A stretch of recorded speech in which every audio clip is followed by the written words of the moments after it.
n'écoute pas le conseil. Dis papa et maman, tu ne veux pas aller à l'école, tu seras délinquant. Moi, à la base, quand j'ai entendu la sagesse, il y a un mois, je me suis dit, ah tiens, quand je suis arrivée en France à 15 ans, on m'a dit que, enfin, tous mes camarades de classe qui étaient tous blancs, m'ont dit que j'étais très sage, on m'appelait Rafiki. Et après, j'ai grandi, je me suis dit que non. Rafiki, le singe du roi lion. Est-ce que c'est parce qu'il est sage ou c'est parce que c'est un singe? En venant ici, je ne savais même pas ce que j'allais faire. Je me suis dit, on va se débrouiller, on a un cerveau. Hein. Et sur le vélo, j'ai pensé, ah tiens, tu te souviens quand tu es sorti de ta thérapie en 2015 et que tu t'es dit que, franchement, I am the shit, je suis génial. Hein? C'est à ça que servent les thérapeutes, merci. C'est à ça que servent les thérapeutes, à nous redonner confiance en nous, à nous réapprendre à nous aimer nous-mêmes. On m'a reprisé d'un gouffre psychique et j'en suis sortie avec tellement d'amour pour moi. Je me suis dit que attends, depuis que je suis toute petite, je veux être écrivaine.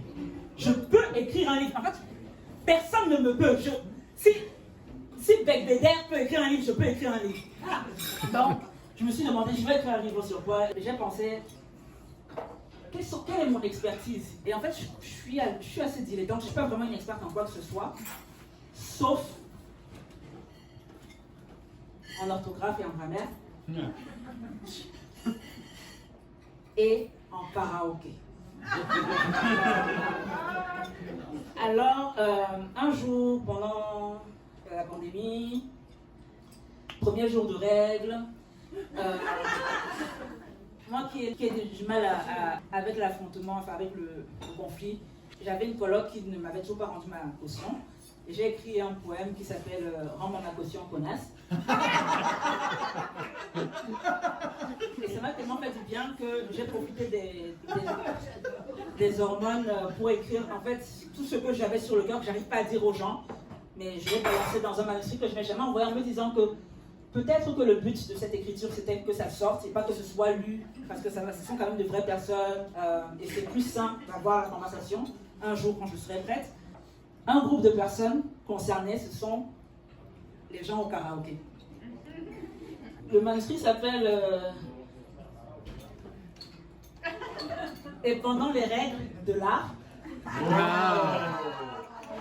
Bon, c'est pas parce que ça va pas sortir qu'il faut me voler le titre. Hein.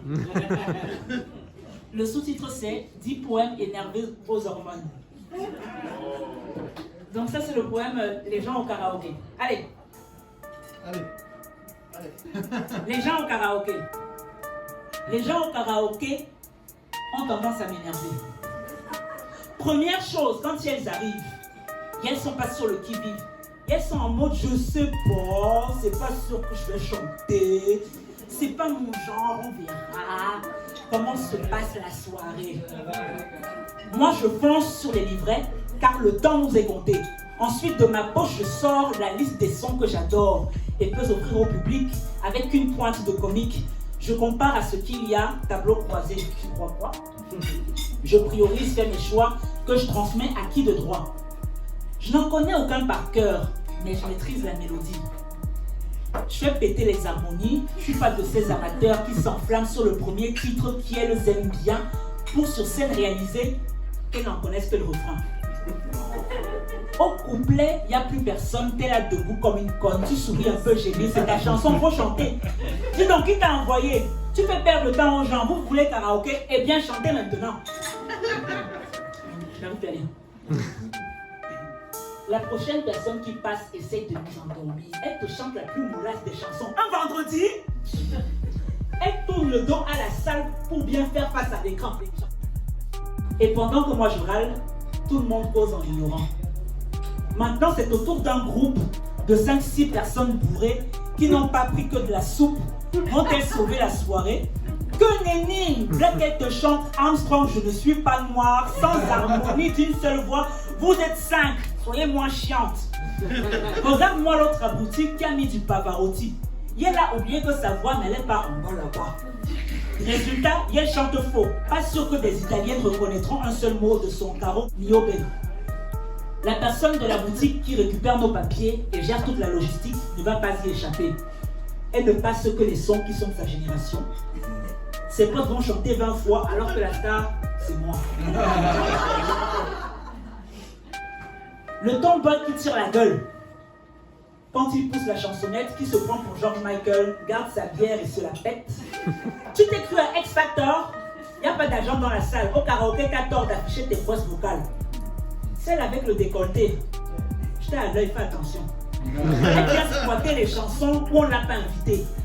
Les plus du bon lui disent viens, mais elle est déjà en chemin. Tout ça pour ne rapporter aucune valeur ajoutée. Au milieu de la soirée, après s'être prosterné 2-3 fois devant la reine du karaoké, moi-même, n'est-ce pas que mes amis enfin se décident aussi à aller inscrire leur nom pour chanter une chanson? Dites donc, moi je veux rentrer. Il sera 2h du matin quand vos noms seront tirés. Je dois quitter ce bar lesbien et retourner me coucher avec mon ordinateur en chantant enchanté. Soit l'envie, soit le chanteur. Merci.